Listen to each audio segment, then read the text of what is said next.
మాజీ మంత్రి ముఖేష్ గౌడ్ తనయుడు విక్రమ్ ఇంట్లో కాల్పుల ఘటనపై మిస్టరీ వీడుతున్నట్టుగా కనిపిస్తోంది. విక్రమ్పై గుర్తు తెలియని వ్యక్తులు కాల్పులు జరిపారా?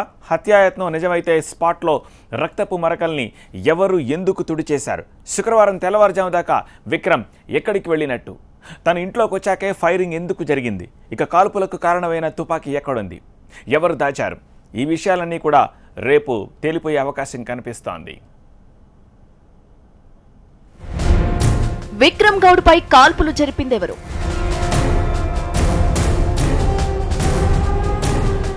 చంపేంత పగ, ప్రతీకారం ఎవరితో ఉన్నాయి?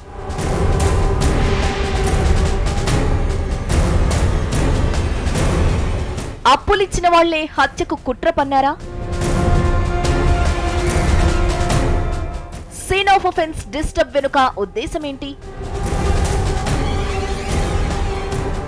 అసలు రక్తపు మరకలు తుడిచిందెవరు? విక్రమ్ భార్య షిపాలి నిజాలు దాస్తుందా? కాంగ్రెస్ నేత ముఖేష్ గౌడ్ కుమారుడు విక్రమ్ ఇంట్లో కాల్పుల ఘటనలో చాలా ప్రశ్నలకు సమాధానాలు దొరకడం లేదు. ఆయనపై హత్యాయత్నం జరిగిందా లేక ఆత్మహత్యాయత్నమా అన్నదానిపై మిస్టరీ కొనసాగుతూనే ఉంది. కాల్పులు జరిగిన స్పాట్లో రక్తపు మరకలను ఎవరు తుడిచివేశారనే పాయింట్పై పోలీసులు ప్రధానంగా దృష్టి సారించారు. దుండగులు కాల్పులు జరిపితే స్పాట్లో రక్తపు మరకల్ని ఎందుకు తుడిచివేయాల్సొచ్చింది? ఉద్దేశపూర్వకంగానే ఈ పని చేశారా? కాల్పులు జరిగిన టైంలో విక్రమ్తో పాటు ఆయన భార్య షిపాలి ఇంట్లోనే ఉన్నారు. రక్తపు మరకలను తుడిచివేయడం వెనుక ఆమె ప్రమేయముందనే అనుమానాలు వ్యక్తమవుతున్నాయి. అయితే సాక్ష్యాలను తారుమారు చేసేందుకు యత్నించడం, లైసెన్స్ లేకుండా గన్ కలిగి ఉండటంపై ఈ కేసులో మరిన్ని సెక్షన్లను యాడ్ చేయాలని పోలీసులు భావిస్తున్నారు. విక్రమ్ ఇంట్లో గన్ ఫైరింగ్ తో పాటు గన్ మిస్సింగ్ వ్యవహారం కూడా మిస్టరీగా మారింది. విక్రమ్ది ఆత్మహత్యాయత్నమైతే కాల్పుల తర్వాత గన్ ఎలా మాయమైంది? లైసెన్స్ లేదు కాబట్టి మరో న్యూసెన్స్ అవుతుందని పథకం ప్రకారం పని మనిషితో గన్ను గప్చుప్గా మాయం చేశారా? మరోవైపు ఘటన జరిగిన నాటి నుంచి పని మనిషి పత్తా లేకుండా పోవడం మరిన్ని అనుమానాలకు తావిస్తోంది. డ్రగ్స్ లింక్ల కథనాలను విక్రమ్ తన మొబైల్లో ఎందుకు సేవ్ చేశాడు? ఆర్థిక ఇబ్బందుల్లోంచి బయటపడేందుకే కాల్పుల డ్రామా ఆడారా? అప్పులు చెల్లించాలంటూ మెసేజ్లు పెట్టిన 35 మంది ఎవరు? స్పాట్లో రక్తపు మరకలను తుడిచేందుకు యత్నించింది ఎవరో తేలితే ఈ ప్రశ్నలన్నిటికీ ఆటోమేటిక్గా ఆన్సర్ దొరుకుతుందని పోలీసులు భావిస్తున్నారు. అయితే తమపై వస్తున్న ఆరోపణలు అవాస్తవమన్నారు విక్రమ్ భార్య షిపాలి. పోలీసులపై తమకు పూర్తి నమ్మకముందని, కాల్పులు జరిపిన వ్యక్తిని గుర్తించి శిక్షించాలన్నారామె. తమకు తెలిసిన విషయాలన్నీ ఇప్పటికే పోలీసులకు చెప్పామన్నారు షిపాలి. ఇప్పుడు విక్రమ్ గౌడ్ గారు స్టేబుల్ గానే ఉన్నారు. He spoke to the task force DCP Limba Reddy గారు. తను ఏం చెప్పాలో అన్నీ తనకి చెప్పేశారు. ఏం తనకు అయ్యిందో, ఎలా జరిగిందో అన్నీ up to date information police వాళ్ళకి ఇచ్చేసినారు. మాకు పోలీస్ శాఖ మీద చాలా నమ్మకం ఉంది. వాళ్ళు ఈ దాన్ని ఇన్వెస్టిగేట్ చేసి ఎవరు ఈ పని, ఇంత ప్రాణాలకి హాని కలిగించే పని ఎవరు చేశారో వాళ్ళు ఎలాగైనా బయటికి తీస్తారు. విక్రమ్ పై హత్యాయత్నం జరిగిందే నిజమైతే ఆ అవసరం ఎవరికుంది? విక్రమ్ కు విరోధులెవరు? విక్రమ్ది ఆత్మహత్యాయత్నమే అయితే అందుకు కారణాలేంటి? ఆర్థిక సమస్యలా లేదంటే కుటుంబ కలహాలా? అటు డీసీపీ వెంకటేశ్వరరావు ఆధ్వర్యంలో ఎవిడెన్స్ పై దృష్టి సారించారు పోలీసులు. ఇక task force DCP Limba Reddy Vikram Goud ఆయన భార్య షిపాలిని ప్రశ్నించారు. వారిద్దరూ ఇచ్చిన స్టేట్మెంట్స్ ను వీడియో రికార్డ్ చేశారు. కుటుంబ సభ్యులు చెబుతున్న దానికి వాస్తవ పరిస్థితికి చాలా తేడాలున్నాయి. ఎన్ని కోణాల్లో కూపీలాగినా ఎక్కడో లింక్ మిస్ అవుతుంది. మాయమైన తుపాకీ ఎక్కడుంది? పని మనిషి ఎక్కడికి పారిపోయిందనేది అంతులేని మిస్టరీగా మారింది. విక్రమ్ ఇంట్లో కాల్పుల ఘటనలో తుపాకీ ఇప్పుడు కీలకంగా కాబోతోంది. అటు పని మనిషి అదృశ్యంపైన కూడా పోలీసులు గాలింపు ముమ్మరం చేశారు. ఈ రెండిట్లో పురోగతి కనిపిస్తే కేసులో మరింత క్లారిటీ వస్తుందంటున్నారు పోలీసులు.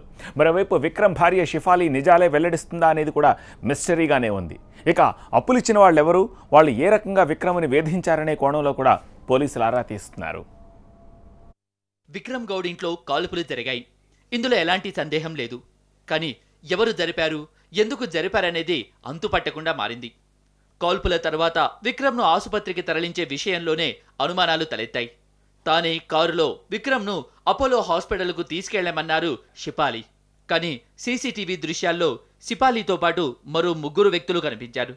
తాను డ్రైవింగ్ సీట్లో కాకుండా వెనకాల కూర్చున్నట్లుగా సీసీ ఫుటేజీలో స్పష్టంగా తెలుస్తోంది. అటు విక్రమ్ మాత్రం ఆసుపత్రికి తీసుకెళ్లే ముందు డ్రైవర్లు, వాచ్మెన్ తమకు సాయం చేశారని పోలీసులకు చెప్పాడు. అంత పొద్దున్నే ఎందుకు మెలకువతో ఉన్నారన్నది మరో పాయింట్. పూజకు వెళ్లటానికనే వివరణ ఇచ్చిన షిపాలి ఓసారి దర్గాకు వెళ్లేందుకని, మరోసారి గుడికని చెప్పడం అనుమానాలకు తావిస్తోంది.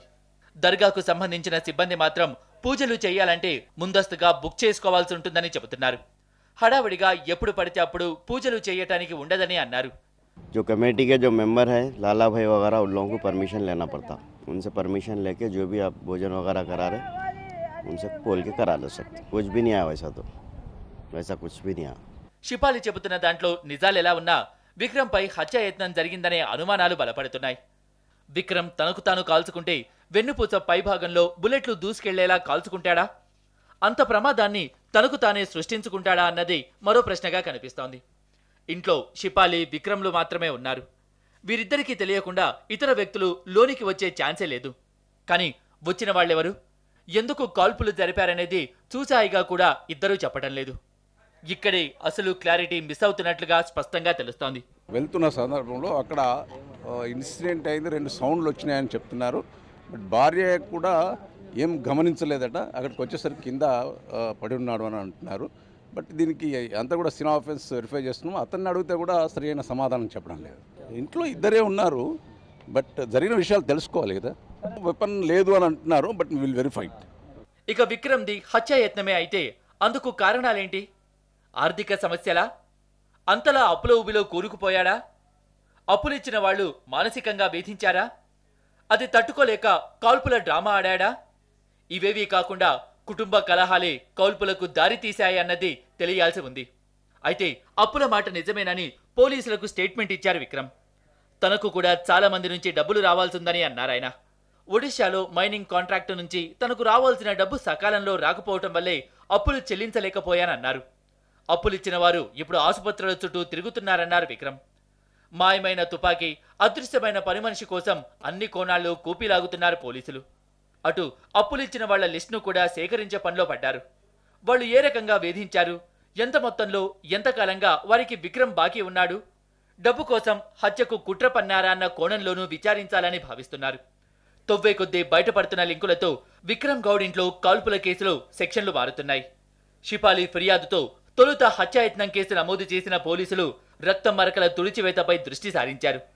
ఇందులో క్లారిటీ వస్తే మొత్తం కాల్పుల వెనక దాగున్న అసలు మిస్టరీ వీడుతుందని బలంగా నమ్ముతున్నారు.